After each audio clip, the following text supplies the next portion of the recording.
عبادت کسے کہتے ہیں؟ شرک کسے کہتے ہیں؟ کیا غیر اللہ کے لیے انجام دیا جانے والا ہر احترام اور ہر تعظیم شرک ہوتا ہے؟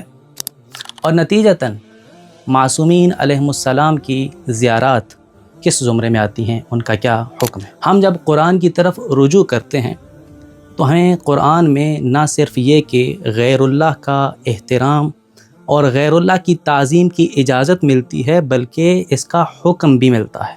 والدین کے بارے میں قرآن کہتا ہے وَاخْفِضْ لَهُمَا جَنَاحَ الذُّلِّ مِنَ الرَّحْمَةِ، والدین کے سامنے شانوں کو جھکائے رکھو۔ شاعر اللہ کے بارے میں یہ ملتا ہے وَمَن يُعَظِّمْ شَعَائِرَ اللَّهِ فَإِنَّهَا مِن تَقْوَى الْقُلُوبِ، جو شاعر اللہ کا احترام، شاعر اللہ کی تعظیم کرتا ہے، یہ دلوں کا تقویٰ ہے۔ تو یہاں سے معلوم ہوتا ہے کہ غیر اللہ کا ہر طرح کا احترام، غیر اللہ کی ہر طرح کی تعظیم شرک نہیں ہوتا۔ تو اب سوال یہ ہے کہ عبادت کسے کہتے ہیں، شرک کسے کہتے ہیں، تاکہ ہر طرح کے احترام میں اور عبادت میں فرق ہو سکے۔ عبادت کی تعریف یہ ہے کسی کو رب یا خالق تسلیم کرنے کے بعد اس کے حضور تعظیم اور احترام بجا لانا۔ یہ تعریف ہمیں قرآن سے ملتی ہے۔ سورہ آل عمران میں خداوند متعال کا ارشاد ہے کہ ان اللہ ربی و ربکم، اللہ ہی میرا اور تمہارا رب ہے، فاعبدوہ، بس اس کی عبادت کرو۔ جب وہ رب ہے تو اسی کی عبادت ہوگی۔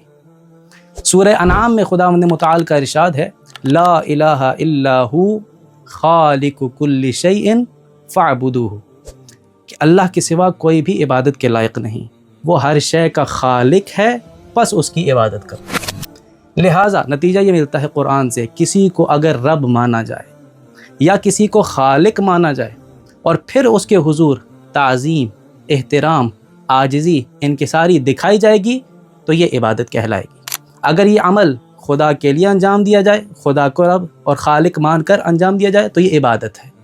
اگر غیر اللہ کے لیے انجام دیا جائے اس کو رب یا خالق مانتے ہوئے تو یہ شرک کہلائے گا۔ یہاں سے ہمیں یہ پتہ چل جاتا ہے کہ مؤمنین جب معصومین علیہم السلام کی زیارت کو جاتے ہیں تو ان کا یہ عمل، ان کا وہاں پہ احترام، تعظیم، عاجزی، انکساری، یہ شرک نہیں ہے، کیونکہ مومن جب بھی معصوم کی زیارت کو جاتا ہے وہ کسی معصوم کو نہ رب مانتا ہے نہ ہی خالق مانتا ہے، بلکہ وہ معصوم کو اللہ کا ولی، اللہ کے حضور شفیع، اللہ کے حضور بلند مقام رکھنے والا مانتے ہوئے ان کی زیارت کو جاتا ہے۔ اور بالفرض اگر یہ عمل شرک ہوتا تو نبی خدا اس سے منع کرتے، جبکہ ہم دیکھتے ہیں کہ نہ صرف یہ کہ رسول خدا نے اس عمل سے منع نہیں کیا، بلکہ اس عمل پہ تشویق اور ترغیب دلائی ہے، اس عمل کو کرنے پہ اجر و ثواب کا وعدہ کیا ہے۔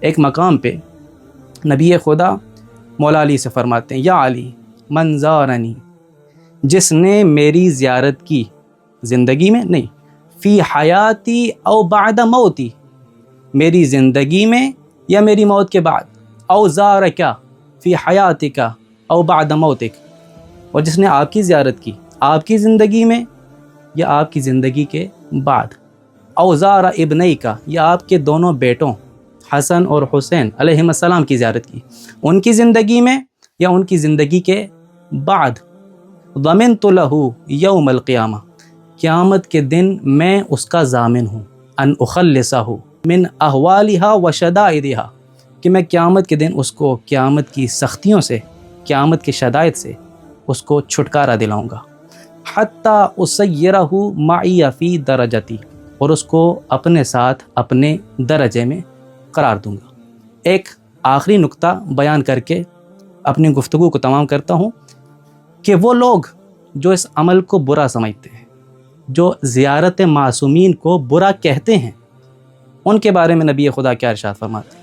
نبی خدا نے فرمایا جو لوگ اس عمل کو، زیارت معصومین کو برا سمجھتے ہیں، اولئک شرار امتی، یہ میری امت کے بدترین لوگ ہیں، لا نالتہم شفاعتی، ان کو میری شفاعت نہیں ملے گی. ولا یردون حوضی، اور وہ حوض کوثر پر بھی نہیں پہنچ سکیں گے. خداوند متعال ہمیں دین کو سمجھ کر اس پہ عمل کرنے کی توفیق عطا فرمائے.